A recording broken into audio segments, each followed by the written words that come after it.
Hello, everybody, and welcome back to the Nutritional Revolution podcast. We have a world champ on our hands for you guys. We have Ashton Lambie. He's an American track cyclist known for being the first person to complete an individual pursuit in sub 4 minutes. Okay. Pretty impressive, but not as impressive as his mustache. It's well known, I believe. He's also transitioned more into, well, maybe not even more recently. I think you've been in gravel for quite a while, but you think about something that's very short and fast, sub 4 minutes, to some longer duration gravel, which we are going to dive into today. And he also earned himself a spot on Team USA, you guys, where he competed in 2017 in the Pan American Championships. And then he won World Champs in 2021. So thank you, Ashton, for joining us today. Thanks for having me. Of course. So before we start learning too much about you, we have to go straight into your 2 truths and a lie. And I will guess, since Nia's not here today. So break it down for me. So number one, my favorite thing to listen to and keep myself entertained with while riding is audiobooks, specifically Lord of the Rings. Oh, okay.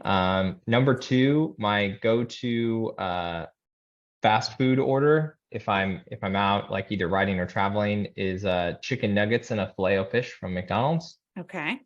And number three is that one time I accidentally shaved off half of my eyebrow when I was cutting my own hair, because I used to do that. Okay. That's impressive if you did that.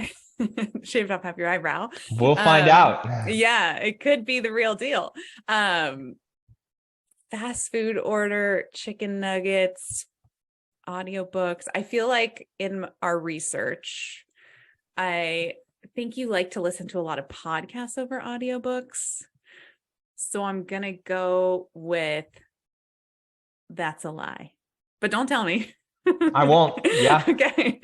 And possibly you did shave off part of your eyebrows. We might learn that in our background history about you here. So why don't we take it back a ways and walk us through a little bit of how you got into cycling? Yeah, so I got into cycling total when I was 15. And so the thing for me with cycling has always been like finding the biggest goal I can see and then going for that. And so when I was 15, I found my dad's road bike hanging on the wall of our garage, and went to the bike shop and found flyers for local rides, and the longest one was 100 miles. And so I did that when I was 15. Wow. And then did like some more local races, and then got into ultra distance racing, and the longest event I could do was a 1,200 kilometer race. Wow. So I did that, and then moved to Kansas for a few years, started racing gravel, and then tried out the track. There's a famous grass track down there, and raced on the track in 2016 there, and then won national championships in 2017. And then I've been racing track professionally for the last 5 years. Wow. And for our maybe running listeners, can you walk them through? I know in our intro we broke down, we got a cat. This is Merlin. Hi. She's amazing. Our newest little so kid. Cute. She's a so kitten. Cute. Yeah, she's like 5 months old. She's so cute. Goodness. You guys, if you're just listening on the podcast, you should tune into the YouTube, because you should. Is adorable. She's adorable. Oh my goodness. She's like a little black with like gold speckled. Yep. She's a little pumpkin spice loaf is what we call her. Oh my gosh, that's adorable. Yeah. I love it. So let's see, where were we before we got distracted by the cuteness of a cat? So can you explain to the listeners a little bit about what track cycling is, and kind of some of the, I know in our intro, we said sub 4 minutes, and I'm sure people know what sub 4 minutes is, but what is that like? Tell us a little bit about that format. So track cycling is all done on a velodrome, is like the technical term for the track. It's like a banked wooden unfinished surface.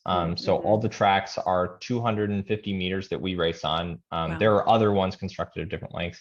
Mm-hmm. And then there's probably events. There's 6 Olympic events, 3 sprint and 3 endurance. And so the individual pursuit and the team pursuit are the 2 events I do mostly. And so they're just timed events. So you're not really racing against other people. Like in the individual pursuit, there's two guys on the track. They start on opposite sides, and then they race, Oh, 4 kilometers. And you try to catch the other person. It doesn't often happen that you catch the other person because the races are so tight. Yeah. But it can. And then team pursuit's the same thing. It's 2 teams of 4 guys that start on opposite sides of the track, and you take turns, right at the front of that. You go to the back of the line when you're tired. You try to catch the other person. Then yeah, there's different races, there's different formats. People get pretty crazy with it, it's a really exciting, really dynamic sport to watch. Yeah, definitely. So, I mean, you mentioned growing up, you kind of were seeking these things that tested you a little bit, it seems like. So you did 100-mile. When did you realize you were good at short and fast stuff? Really right when I did my first track event on the grass track. When I was in Kansas, I went just on like a buddy's bike and won all the races, got a track record there. And I was like, oh, I could be pretty good at this. And then I had this whole grand plan after I tried the grass track, and was like, okay, I need to go to these races and get these points. And so I actually started at the Florida Track Championships, like the state championships. And they were like, why is this guy here? Like you flew down from Nebraska to race the state championships on the Florida track.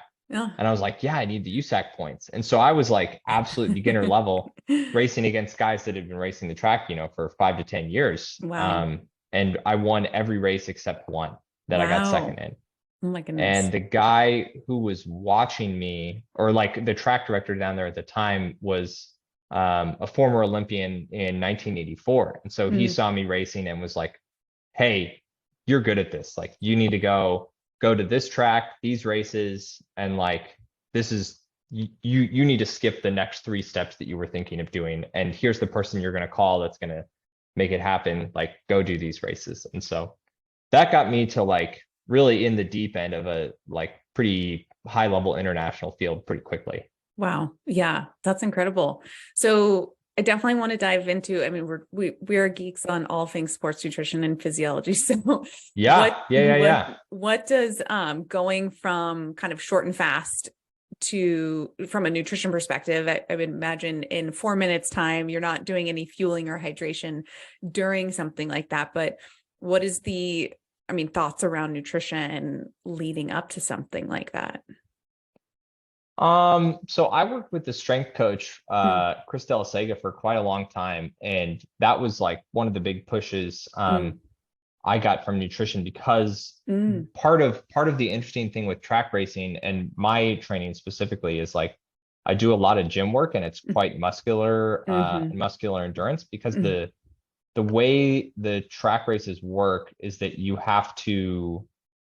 can't coast, number one. You also can't shift. So basically the rear of your bike, the rear cog, is bolted directly to the rear wheel. Oh, wow. And so it would be like if you were on your bike in the absolute biggest gear you could, and you went to a stoplight and you're like, stopped, you're stuck in that gear, and you have to accelerate that gear up to 40 miles an hour and then hold it for 4 minutes. Oh my goodness. And so it's like muscularly quite difficult to get that gear going that fast. And so I did a lot of strength work, worked with him on diet. And the big thing, and probably still what I do, is trying to eat 2 grams per kilo of body weight, that much protein every day.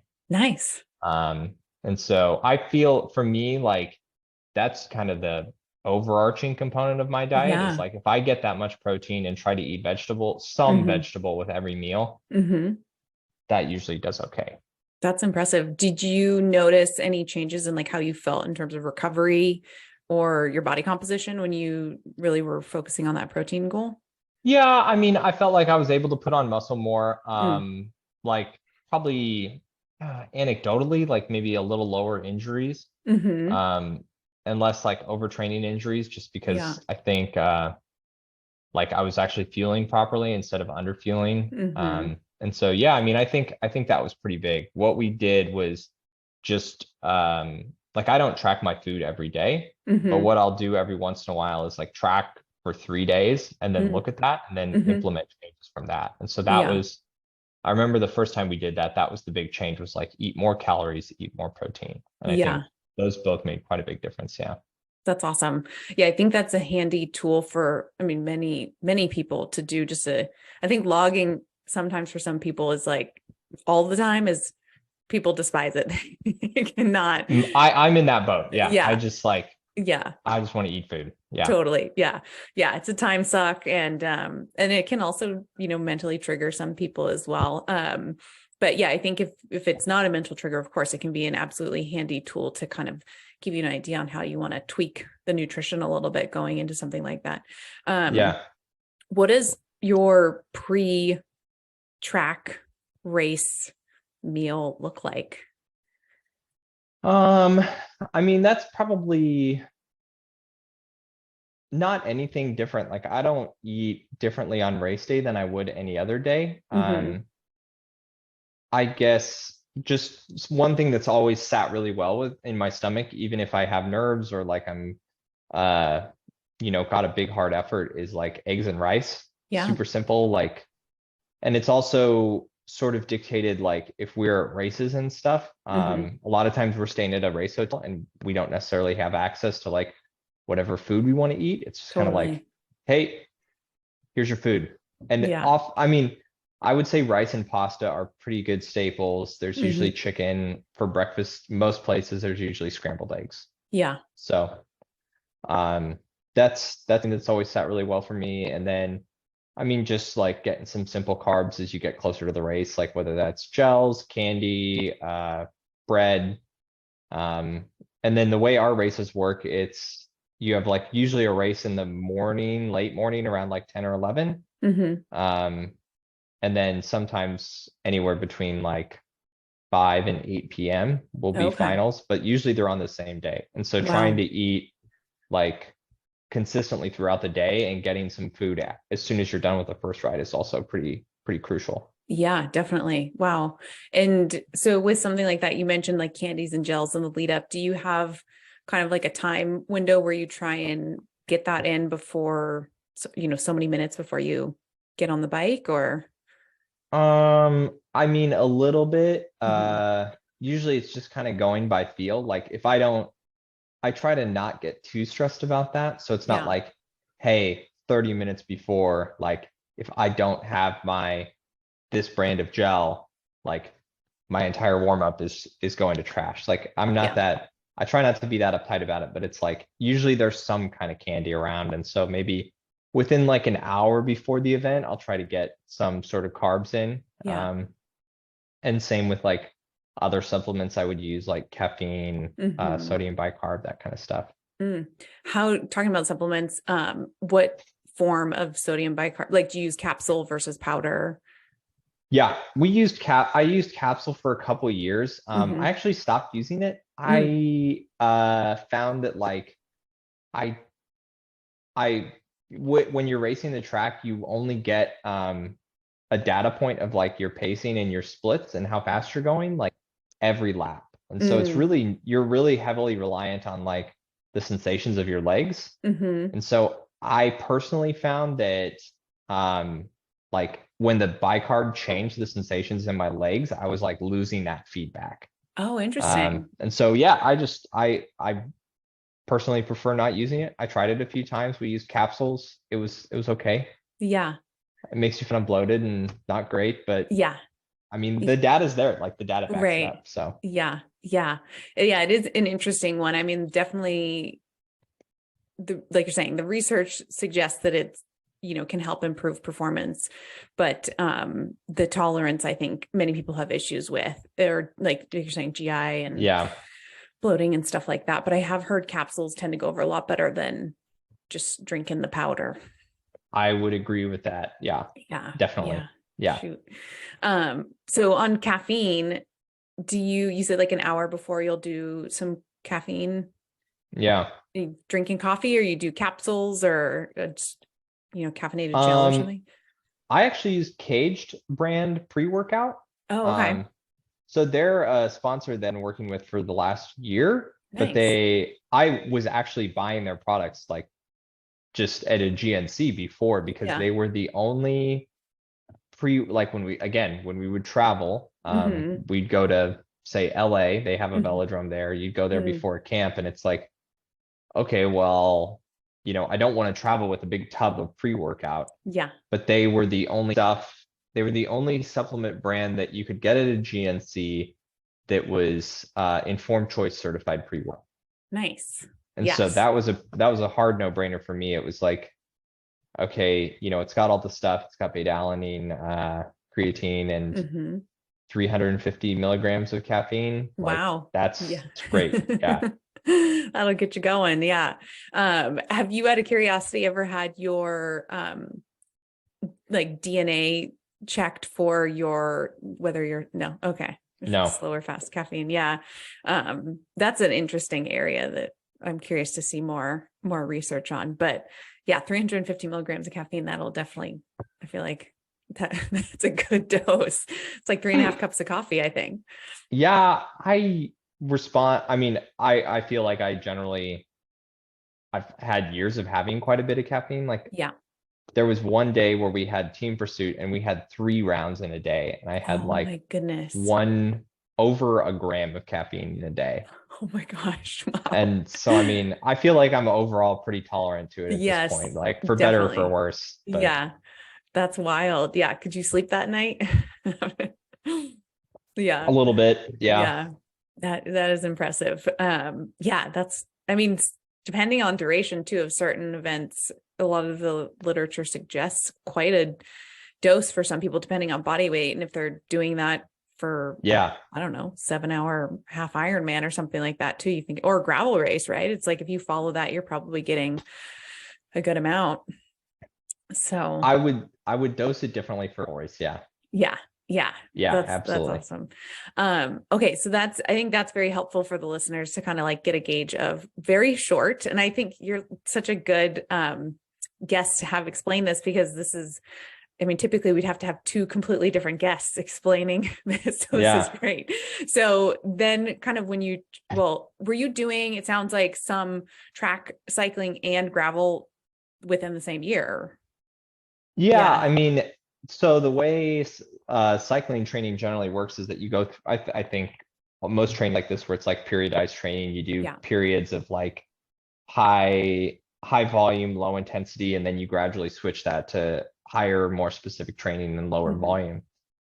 And so when we were in those periods of like low intensity, high volume, yeah, I would go ride all the time. Yeah. And I still Awesome. do. Yeah, it's Yeah. awesome. I love it. Yeah. That's great. So if we kind of touch on gravel cycling and racing, what's kind of your go-to distance when you race gravel? I would say most races are probably around 100 to like 80 to 150 miles. I would say Okay. 100-miler is pretty common. Yeah. And Yeah. especially for training, like I probably do more riding through training and like centuries and stuff than I do in gravel races. Yeah. Wow. And we should note too that you took first in Unbound Gravel, right? In 2019.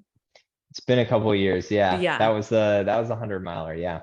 That's impressive. So how long in terms of time wise does something like that take you? 80 miles to 150 miles? Yeah, I mean between like 4 and 7 or 8 hours. Yeah. I Okay. had some long days this year. Like Yeah. me and my wife Christina did the Leadville 100 mountain bike race Awesome. this year, and that took Yeah. us 10.5 hours. Wow. Man, that's a big day. Yeah. Yeah. Yeah. Brutal. As I heard, Yeah. there's some good climbing in that as well. There's a lot, I mean, in that. Yeah. Yeah.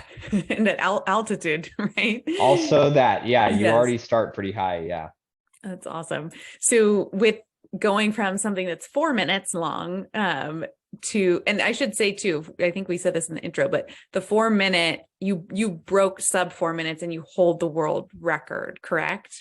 I don't. Somebody Oh, else got it. Yeah, the other shoot. guy that well, it's funny because there's this progression, of like Yeah. I took it from 410, 4.7, 6.5. He took, 4.32, and then Mm. I took it to sub 4, and then he's got it now. So he Oh, went shoot. Back and like forth. 4/10 faster or Oh something. my goodness. Yeah, Wow. That's yeah, that's wild. yeah. It's Um, been awesome. yeah, that is, I mean, just such small, like little, a tenth Yeah, of a second. It's really wild. And then we go to something where it's 7 hours. So just for yeah. perspective for the listener. So for something that's longer duration and distance, what does your preparation kind of in the days leading up to something like that look like? Does a nutrition change at all? Does hydration change? You stick to, No, I mean, yeah, nutrition and hydration stays pretty much the same. yeah.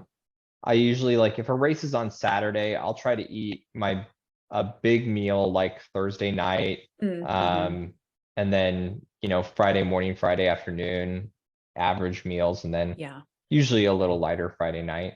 Yeah. Um, just like you want to stay topped off, but you don't want to go to line up on Saturday just like feeling really bloated or Yeah. like gross. Yeah. But I mean, yeah, I feel like that's all a little bit more flexible too. Yeah. Yeah. I think that is something where, I mean, for the longest time, it was the whole focus on that like heavy carb, pasta meal the night before an event. And people, like you're saying, would wake up feeling bloated. And it was likely still going through their digestive system when they would wake up Yeah, to right. race. So And I I think think that's that's an smart. uncomfortable feeling that everybody wants to avoid on race day. Definitely, definitely. So yeah, backing it up, a day or 2 days before, I think is a good call. And then eating your kind of normal and maybe early. Some people eat that last dinner early too, the night before, to help just like get it going through the digestive system. But I think that's a good move. So if you're traveling to these races, do you stick with the eggs and rice for breakfast? Yeah, Yeah. generally. Yeah. Awesome. I like it. It is easy and convenient. I think that's one of the things too that's really important is to find out what works for you and what works when you travel. I had an athlete recently and she was racing in Ireland, I want to say, and she Yeah. ran out of her like carb product actually that she was supposed to be using during the race. And so she grabbed some like generic thing in Ireland and ended up having loads of GI issues. So Oh no. yeah, That so sucks. I think if you have a good game plan, you know what works for you and being able to have something that you can find very easily where you're going to travel, I think is so important. Yeah. So when you're on that start line, are you doing another like gel or are you doing caffeine in the lead up? Um, no, I feel like my on the bike nutrition is probably the most questionable because like I live in Houston, Texas, and Okay. so um a lot of the times when I ride, I'll just use just like regular food. Mm, There's a company I work with called Waffles that does like little Liège style waffles. cool. So I'll usually take one of those, like the Bobo's oat bars you get from Yeah. Costco. Those are really good. Awesome. And then otherwise, I mean, it's just like gas station food, man. Like, I'm Yeah. eating candy, Gatorade, the cage stuff. I mean, yeah, whatever calories I can get that sound good and that Yeah. like you're able to get out on the road. I find like, versus if you spend so much, if there's this huge upstart of like, oh, well, I'm going out for this duration of ride, I'm going to burn this many kgs per hour. Well, I need this, and like, it's just so much more stress on a ride than versus like if I just go out for a ride and I'm like, oh, well, I've got an empty bottle that had like fuel in it. Okay, Mm, I need to stop and get another one at the next gas station I see. yeah. Oh, they have sandwiches here. Great, I'll get a sandwich. Like, Yeah. I also try to keep, and this is the same thing I did with ultra distance before too, is like I try to some extent get like a normal meal around a normal meal time. Hmm. So if I go out for like a 5 hour ride, by the time I get traffic lights and other stops in there, I'm probably close to 6 hours. Yeah. And even if I go out at 8, I'm still finishing at like 2 in the afternoon. And I don't Mm-hmm. like subsist for 6 hours on just sugar. Right. or oatmeal even. And so it's like I'll find somewhere when I'm about 2 hours from home and get a sandwich and, That's awesome. something savory with like some actual protein and fat to kind of mix. I Yeah, find otherwise that is what gets me into like GI troubles. totally. Yeah. Yeah. The like goo gut, or some people call it, or the Yeah, just like, you can't eat sugar for 6 hours. You're yeah. gonna feel like you're gonna feel like trash Yeah. because you ate Yeah. trash for 6 hours. Right. Exactly. So we've been when you're racing, I mean, you mentioned the gas station thing. I'm pretty sure with Unbound that there's opportunities to stop at a gas station, right? So are you talking about like when you're racing Unbound, are you using, are you, or correct me if I'm wrong. No, I wouldn't stop at a gas station to Unbound, but like I would probably like find someone or send a SAG stop with like a sandwich or something ahead of I see. time. Like Yeah. maybe I'm not, coming up with a strict lineup of gels. It's like, oh, I brought a bag of gummy bears and like Yeah. I'm just gonna make sure those are stocked up, like gummy bears and Gatorade. That's all Yeah. I need. Yeah. I think it's important too, because I think a lot of people especially when you start to get in that longer duration, run into flavor fatigue or have that like, Yeah. yeah, gut rot or whatever. But yeah, so having different options. And I do find, like you're saying, like people lean towards the savory stuff after kind of just getting sick and tired of all the sweet kind of lead Yeah. up. So I think that's smart to have those options. And so from a hydration perspective, like talking about something like Unbound, where it could be rainy and wet, it could be really hot.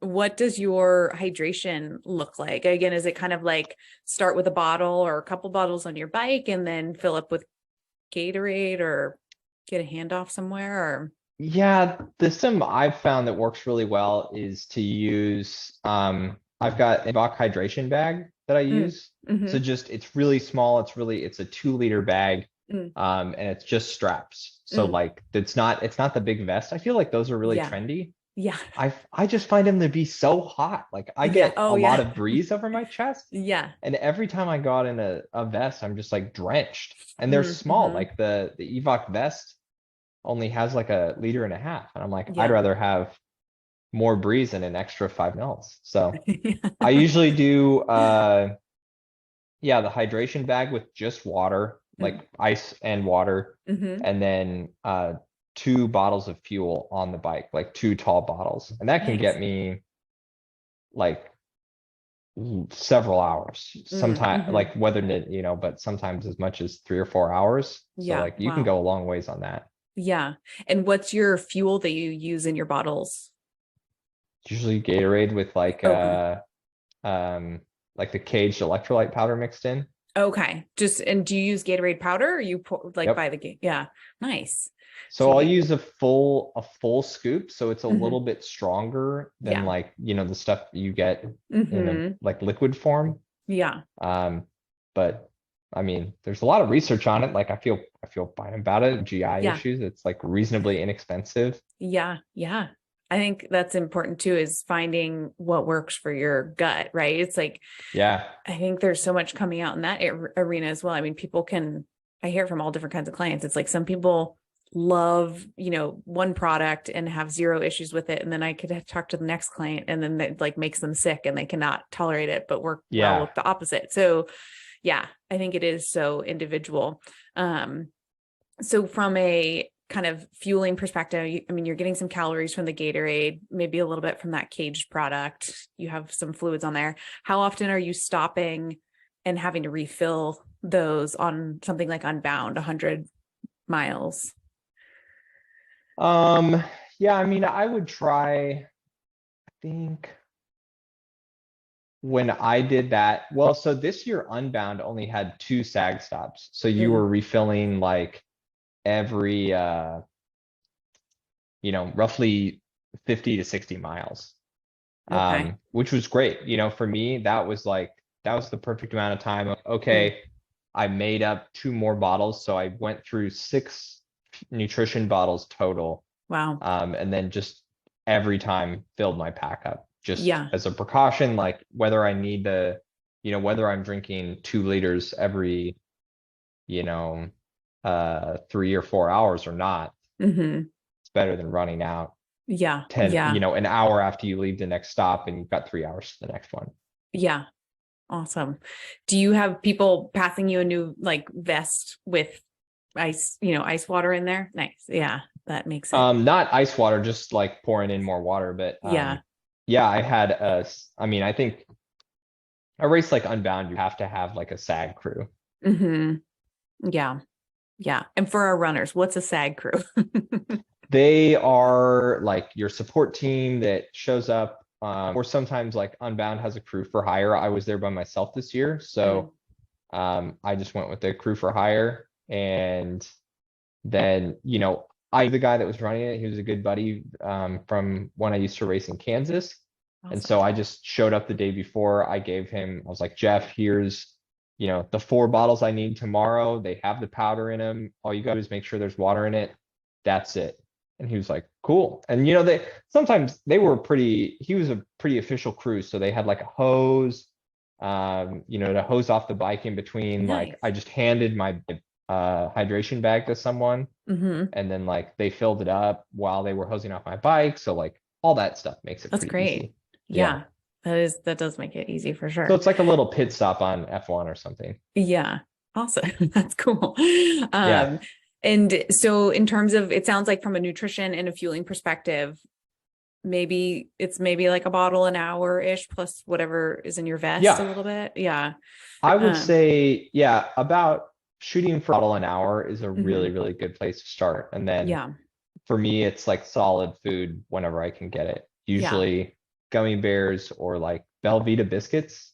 Oh yeah. I Okay. love those. Oh my Yeah. God, those are so good. Yeah. That's awesome. Yeah. Belvita biscuits. I think that's great. I think it's the real food thing is important, especially when you start getting into the super long distance stuff like that. Talk to some of our ultra runners too that are running for 24 hours. It's like you cannot rely solely on gels during that period. You just need to Yeah. get in some real sustenance too for Yeah. your gut. So kind of this podcast for the listeners and for us too is going to come out around the holidays. And so this is kind of a, maybe not necessarily sports nutrition topic, but I wanted to ask you so the listeners could hear too, is what does nutrition, do you change your nutrition or training when you go into the holidays? Like, are you going to be traveling and visiting family? And if so, are you just kind of intuitively eating, or what does that look like for you? Um, well, I'm actually trying to put on a little muscle for next year. Nice. And so that's been super hard for me. Oh Is yeah. Yeah. like I honestly struggle to eat enough calories when you're Mm-hmm. doing like long duration rides. Yeah. Um, and the tricky thing is that like as you gain muscle and weight, you also burn more calories. So it's like, Yes. oh, instead of my endurance pace being 800 calories an hour, now I'm 1,000 calories an hour. And Yeah. it's like, man, like then Yeah. my metabolism goes up. I'm working harder. I got to eat more. And so, I'm just gonna feel like every meal is like I'm just plowing through as much as I can. Yeah. Ultra eating competition. Um, It's almost there. Yeah.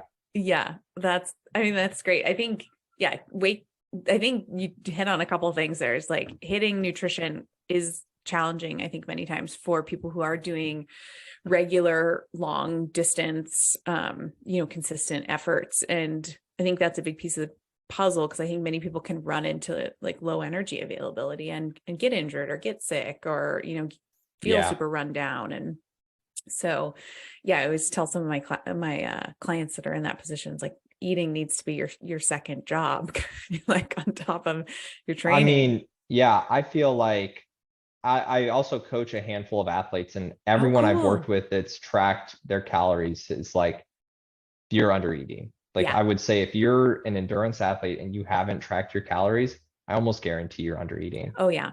Oh yeah. Yeah. Yeah. I think you're spot on. And I'd be curious too. Do you say you track some of their macros, or you'll have them? I don't I Yeah. don't track macros. Okay. So I've got the Garmin Epics that Okay. tracks.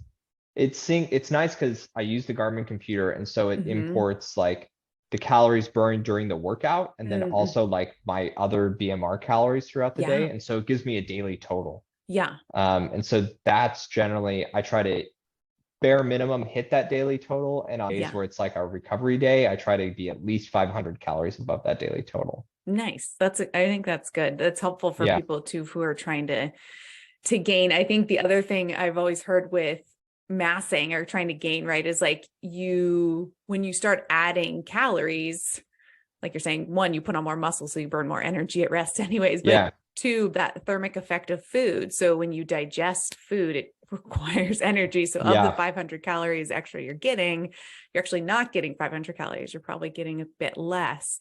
Yeah. Yeah. So it is challenging for a lot of people who want to mass to intentionally mass with that high volume of training. Yeah. Which I mean, and again, it's not a super common issue. Most people that are trying to mass are doing like gym 4 days a week or something, Right. you know? Yeah. But I think still as an endurance athlete, like being aware of, not just the calories you burn during the workout, but also like your BMR calories outside of that is Yeah. huge. Whether you're trying to gain weight or lose weight, like Yeah. have some way to keep track of your daily total calories Mhm. relatively accurately. I mean, it's Yeah. wrist-based heart rate, so it's not super accurate, but Right. relatively accurate is, I think, huge. Yes, definitely. And so what does kind of day in the life of Ashton look like? What time are you waking up? What's the first thing you put in your body? Yeah, well, I mean, yeah, my wife Christina works at NASA. So her schedule kind of changes a little bit, but usually we're around like 6 or 6:30. Yeah. Um, and then, we eat breakfast together, we have coffee together. She takes off to work, and then usually I will hop on the laptop and do like emails, correspondence, and that kind of, random computer work that pops Yeah. up, scheduling podcasts, that kind of Yes. thing. Coming up with the schedule, and then I usually head out and try to get my workout done sometime around 8 or 9. Mm-hmm. It depends. Like if it's a 6-hour ride, I'm gonna try and get out a little earlier so it doesn't take my whole day. Yeah. And if it's just something shorter. But yeah, then I usually do that. And then I'll have the afternoon to like we just moved into a new house. And so Awesome. house projects are a big one right now, taking stuff out of boxes. Yes. Um, all sorts of just projects like that. That's awesome. Yeah. What did you buy, a fixer upper, or is it move-in ready, or? No, it was pretty move-in ready. We did a Awesome. few just like timely renovations. Like we got Yeah. the floors redone because it was Nice. like Yeah. our stuff isn't here. Yeah. This is the time to do it. Yeah. That is smart. Yeah, we got the floors redone and we got paint done, and that was huge. And so now it's like little odds and ends. It's like, oh, the bathtub has a loose faucet. Oh yeah. Stuff like that. That's good. We need a mount for the TV, like a Yeah. wall mount for the TV. That's what I'm gonna go do after this, is like Oh, hang nice. a rack that we built in the garage for our bikes to go on. So, stuff Cool. like that. It's super Yeah. fun. Yeah. Making it fit your guys' Building lifestyle. the Yeah. home. Yeah. Yes. Yeah. We're That's really excited. exciting. That's Yeah. so cool. And you guys have a kitten. So We that's have 3 oh, cats. 3. Oh my goodness. Yeah. The Carolyn is the kitten, and she's definitely the most energetic right now. The other 2 are a little older. Paul and Tugi are both 13, and Aw. they're sleeping. Paul, we have a fireplace in our house, and Paul is taken to sleeping in front of the fireplace. Oh And it yeah. is the cutest thing I you've bet. ever seen. It's so adorable. Aw, that's Yeah. awesome. Yeah. Yeah. Are they indoor outdoor cats, or are they solely indoor? They are solely indoor right now. Mhm. We have a backyard, and so we're working to like what we call cat proof it. Yeah. Just like, Yeah. make sure every tiny little hole that they could get through is blocked off. Yeah. And then we're gonna gradually let them go out into the backyard. Nice. So Yeah. they're gonna love it. I think they're gonna be super excited.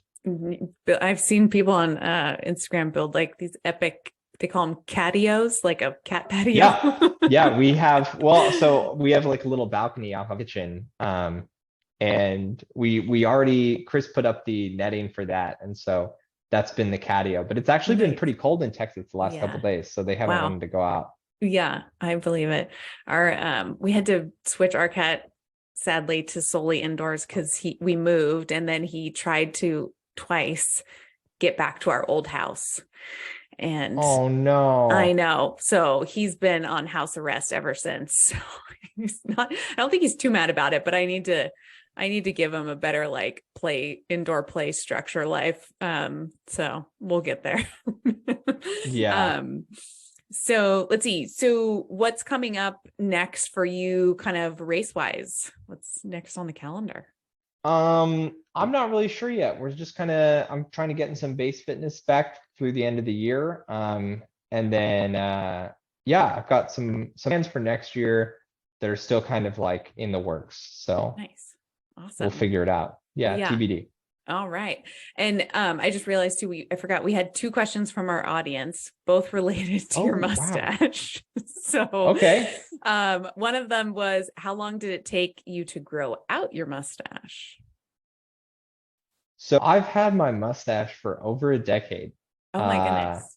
Yeah, when I was in college, I did No Shave November, and I studied music in college. I studied Okay, like cool. piano performance. And so Wow. you could basically go days like without really ever seeing anyone. And so it took me about 3 months to grow it out before it like looked Wow. acceptable. It looked really bad for, Yeah. probably like a month, Wow. 6 weeks. It was bad. That's funny. Okay. Well, the second question is kind of related to that. It said, what age did your facial hair really kick in? Man, yeah. Well, I mean, so I still can't grow a beard. Oh, I can interesting. only like it looks really patchy and bad. Um, so I mean, I would say it's kind of kicked in, but really just the mustache is kicked in, Yeah. It's an impressive mustache. Again, if Thank you're you. just listening, you guys should hop onto our YouTube and get a glimpse, or just Google or follow Ashton, and we'll dive right into that now, actually. But first, before we tell people where they can find you, 2 truths and a lie. So you said, Yeah. you like to listen to audiobooks, specifically Lord of the Rings. You said go-to fast food orders, chicken nuggets and fillet of fish, or accidentally shaved off half of your eyebrow. I think you Yeah. like to listen to podcasts. What was the lie? The lie was the go-to food order. Oh, really? Okay. Yeah.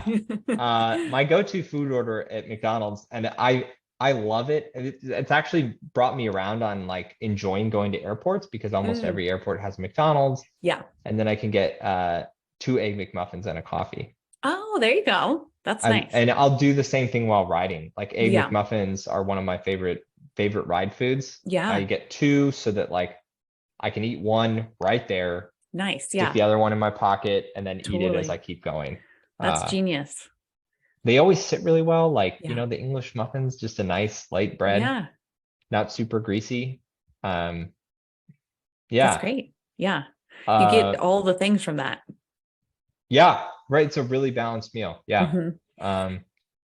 So you Yeah. shaved off part of your eyebrow. Yeah, I did. Touch on that. I lived in honors housing is a generous word. When I went to college, it was like they had a couple houses where it was, like an 8-bedroom house. Okay. Just like a big old house that like if you could get 7 of your buddies to agree to not like fight, you guys got to live in this house. Nice. And so I lived in that honors housing for a couple of years, and we would have like monthly Sunday night haircuts. And yeah, I was cutting my own hair one night and did a little over the top and shaved off half my eyebrow. Yeah. Oh my goodness.